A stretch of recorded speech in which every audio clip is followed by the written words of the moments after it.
Secretary Rex, narinig niyo ba yung nangyari sa Zamboanga? Nabasa ko lang po sa Facebook, no? Video showing isang congressman na lumuhod po begging sa regional director ng DSWD sa Region 9 na matuloy po ang kanyang payout. Isang kongresista rin po ito. Nandito yata siya. Nandito ba siya? Ayun, sabi niya, ipaparating raw niya sa komite ang kanyang reklamo, no? So gusto lang nating malaman kung anong totoong nangyari dito, kung hindi mo ba naging selective ang pagpili ng mga beneficiaries. O kailangan pa bang magmakaawa si Congressman Olaso para mabayaran po ang payout, scheduled payout. Nagwawala na po, nagrarally na yung mga tao doon, nagmamakaawa para matuloy po yung payout. Kung qualified naman po sana, ang pakiusap ko naman sana, Secretary Rex, ay maging fair lang po tayo. Sinabi niyo na po na hindi po kayo magiging selective dito sa mag-identify ng beneficiaries. Bakit po na hindi natuloy po ito at na-hold nga, ika nga. I am sure hindi lang po ito nangyayari sa Zamboanga. Mas marami pa pong lugar na nangyayari rin po ito na hindi natutuloy yung payout. Ano ho ba ang totoong rason dito kung hindi ho ba naging selective ang inyong opisina sa pagpili? Kung bakit kailangan pang magmakaawa ng isang kongresista para matuloy po yung payout sa mga intended indigent beneficiaries? Madam Chair, una po sa lahat, hindi ho naging selective ang departamento natin. Ang mga social worker ho natin ang sumusuri niyan. Pagka nagbigay ho ang kongresista o ang kahit na sinong partner na ng referral list, bine-vet ho natin mabuti yon. Lahat ho naman maraming nagre-refer. That time, si Congressman Olaso submitted the list and a couple of days before his supposed payout, sinabi na ho namin sa kanya na hindi pa ho kami ready mag-payout at hindi pa ho tapos yung pagsusuri ng listahan na yon. We have to be careful. But we also assured him, at alam niya ho yon, we assured him na hindi magaganap yung payout na yon, pero hindi ibig sabihin na hindi magpe-payout. Tinatapos lang ho natin yung pagsusuri at pag-vet ng listahan. That's our conversation with him and he even acknowledged that. Kaya nga sinabi namin, wala naman hong nakaschedule na payout that day. Wala pong galing sa inyo, RD. Actually, he's here together with Mayor Beng Climaco. They're all here to complain.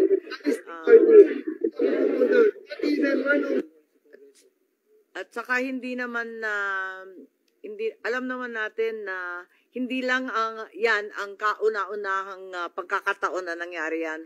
Marami ring nahinto ng payout sa Surigao del Norte. Nangyari na rin yan sa North Cotabato. Marami na talagang ginagawang ganyan ang DSWD. Huwag naman kayo sasama sa politika. Wala pa eleksyon. Mas politiko pa kayo kesa sa amin. Madam Chair, no, we told Congressman Olaso ahead of time na hindi ho matutuloy yung payout kasi hindi pa ho kami tapos dun sa pag-vet ng listahan ho niya. Ito pa, Sec. Rex, no? I'm sure, galing po kayo sa political family. Kapatid mo, tumatakbo. Fortunately, wala naman sigurong kalaban. Hindi ka ba naging selective sa pagpili ng pagbibigyan mo ng mga ayuda, no? Halimbawa, Quezon City, hindi ka ba naging selective sa pagbibigay ng AIC sa mga officials doon sa pag-identify nila? Alam mo, Secretary Rex, alam mo, bilog naman ang mundo. What if ikaw na yung kandidato pagdating sa 2028? And I'm sure darating naman yung puntong gano'n, no, na magiging kandidato ka muli kasi you belong to a political family. At alam nyo naman nung panahon ni dating Pangulong Duterte, ang Valenzuela ay kung anong mga pangangailangan doon sa inyong ospital, sa inyong dalawang ospital, sa mga indigents doon, when you were still the mayor, nagkapalitan na lang kayo ng iyong kapatid, ay binibigay talaga what is due, especially doon sa mga indigents. Yung talagang mga kababayan nating mahihirap po. matagal na rin po kayo sa local government. Alam nyo naman po yung sino talaga yung deserving at nangangailangan. Yun lang po ang pakiusap ko sana. Hindi po ito maging selective kayo sa inyong position at hindi po ito, gaya ng sinabi ni Madam Chair, Senator Amy, na hindi po ito magagamit sa politika.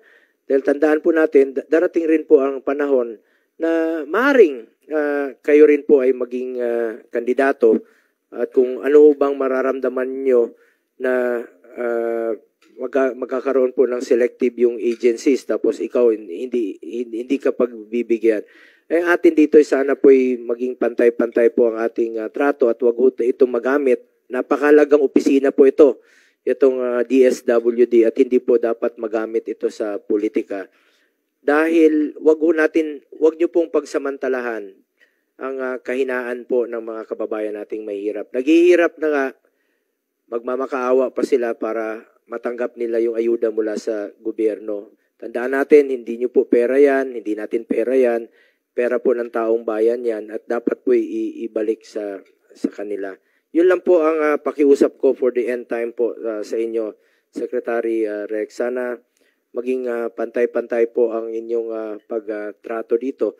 At sana pakinggan na lang po natin, nandito naman siguro si Congressman Olaso. Pakinggan natin ang kanyang hinaing kung ano talaga yung totoong nangyari since meron naman tayong hearing. Ayan, dito po. Yeah. Bigyan natin ng due courtesy. Bago mapunta doon, Senator Bong, kasi mahabang diskusyon yan, hayaan na natin si Secretary at si Congressman Olaso. Maalala ko lang, may update ba tungkol sa investigasyon na ipinangako ng DSWD tungkol kay VP Sara na sinasabi ng ating VP na tinatanggihan lagi ng DSWD ang kanyang mga request para bigyan ng financial assistance. Kapag raw nanggaling sa OVP, hindi naman pinapagbigyan, kaya't napipilitan rin sila sa OVP na magbigay ng tulong sa mga nangangailangan. Madam Chair, lalahatin ko na ho. Una, hindi ho pinagsasamantala ng DSWD yung pondo ng DSWD para sa taong bayan ho yan. We agree with that. Number two, as we speak right now, lahat ng tanggapan namin nakabukas. Araw-araw may mga lumalapit at araw-araw ina-assess yan ng ating mga social worker.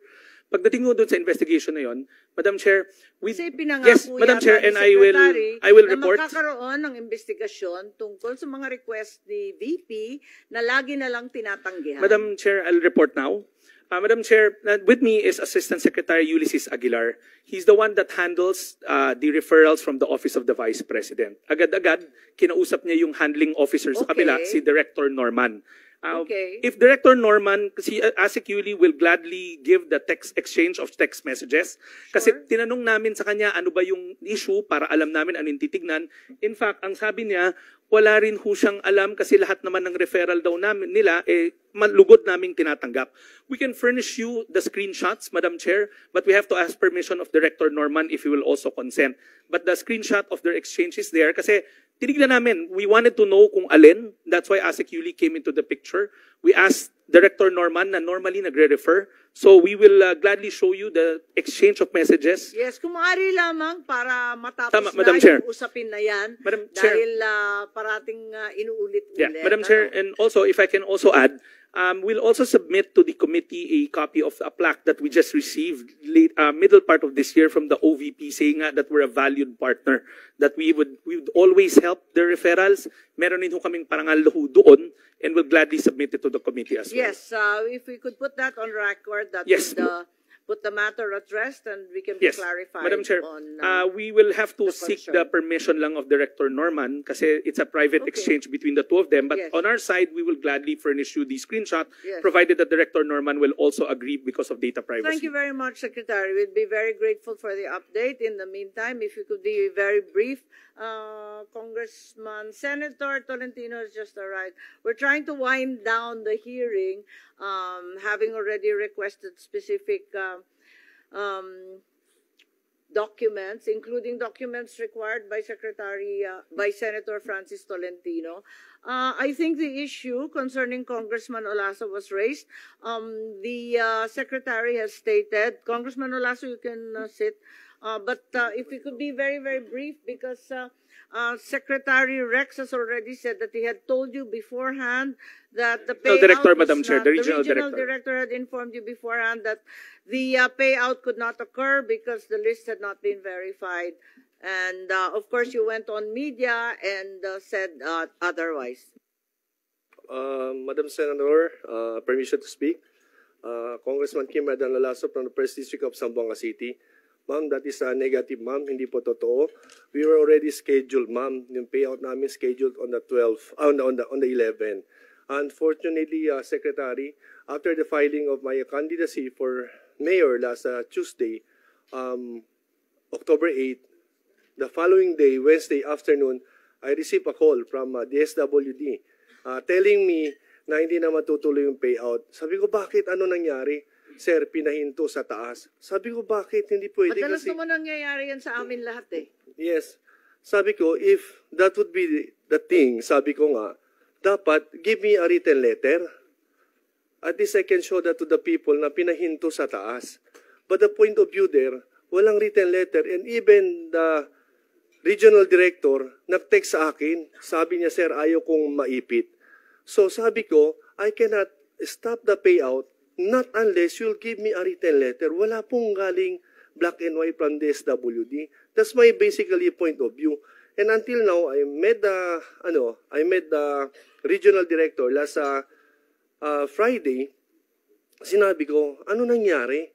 Sabi niya, wala talaga. Sabi ko, please come here, nandito sa payout. Pumunta kayo dito. Wala naman pumunta. So pumunta yung staff niya, pero hindi pumunta si RD. But pumunta doon, sinabi lang sa amin, stop yung payout. Ganun lang.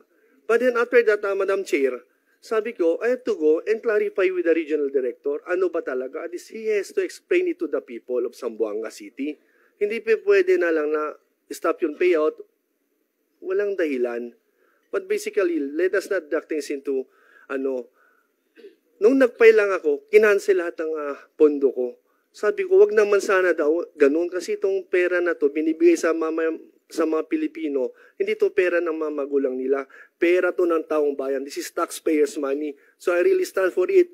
And that's my thing. Hindi pa pwede iwanan natin yung taong bayan ng ganun. Because that is the program of our beloved President Bongbong Marcos and our Speaker of the House, Martin Romualdez, na dapat lahat ng naiiwan matutulungan dito sa bagong Pilipinas. Pero sa ganitong nangyari, hindi po tayo masaya, Secretary. And that's not true na sinabi nyo kanina na you informed me earlier na hindi ready yung payouts. Nandito na, sir, ready na. We posted on Facebook. That is already 3 weeks ago. We posted it. Ready na. More than 12,000 payouts. Pinakancel lahat. Bakit po ginaganon ako? Porket wala akong tatay, congressman o senator. I'm an OFW. Hindi po ako, I'm not, sabi ko sa iyo, and hindi ako veteranong politician. I'm just new here. As you know, we're former colleagues in Congress. I'm a ship captain, OFW ako. But my heart belongs to the people. I want to serve the people of Zamboanga. Sana, Secretary, my colleague, tulungan mo ako dito. Madam Chair, again, let me just state for the record, wala akong pondo ang congressman. Yung sinabing pondo ko, wala akong pondo ang congressman. These are department disbursed funds. As we speak right now, lahat ng opisina namin, anybody that walks into our office, pinoprocess ho yan. Now, that list, that referral list that's given to us, I'll get it from Congressman Olaso right now. We'll look into it again. I'll talk to the regional director na kausap niya, who happens to be a career social worker. Nandiyan na ho siya, matagal na. Give me the list, I'll talk to the regional director, then if he says that the list is clean and it's ready for to be paid out, kasi talagang kailangan, then we'll pay it out. Secretary, ang problema dyan, yan din ang sabi ninyo last year. Kaya si Senator Bongo nagdududa na rin eh. Madam Chair, in the last hearing, I told the good senator, I think there's a miscommunication between his office and our office. The original list that they gave Madam us, Chair. which we can give back, is a list of LGUs, not end beneficiaries. Binalik ho namin yun at sinabi namin, hindi ho itong mga beneficiaries, kundi mga local government units ho to. Kung pwede ho kami bigyan ng direct referrals. Meron na ho may- silang mga social worker naman po na mga qualified. Sabi ko lang naman sa inyo, pag qualified po yung beneficiaries, balikan nyo po. Hindi naman siguro kailangan umabot ng 1 taon para balikan po sila. Pwede naman yan 1 week. Tingnan nyo kung, alam nyo, Mr. Secretary, kung gustuin mo talaga, kaya.